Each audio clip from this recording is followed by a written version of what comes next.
આજે હું બોલું છું તે ધ્યાનથી સાંભળ. જે આ દુનિયામાં મહેનત નથી જોતું. આજે તારો વારો નથી, નાનો લાગે છે. હું માર ભક્તને રડતો નહીં જોઈ શકતી, હું એને મજબૂત બનતો જોઉં છું. તું કર્મ સારા કરતો રહેજે, કારણ કે કર્મનું ફળ એક દિવસ જરૂર મળે છે. એ વિધિનો કાયદો છે, એ કાયદા પર મારી નજર છે. પણ એક વાત યાદ રાખ, જે જો મારી ભક્તિ અંદરથી કરીશ, કોઈ દેખાડા વગર, વિધિના ભાગ્યમાં લખેલા હું જાતે મેખ મારી દઈશ.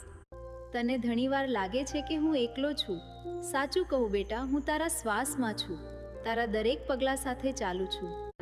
રાતે જ્યારે ઊંઘ નથી આવતી ને તું ચૂપચાપ સહન કરે છે, એ દરેક આંસુ હું જોઈ રહી છું. તું કોઈને કહેતો નથી, એ દુઃખ પણ મને ખબર છે. હું વચન આપું છું બેટા, જો તું સાચા રસ્તે ચાલતો રહીશ અને મહેનત નહીં છોડે ને મને ભૂલીશ, નહીં તો હું તારો સમય એવો ફેરવીશ કે તારો વાળ પણ વાંકો કોઈ નહીં કરી શકે.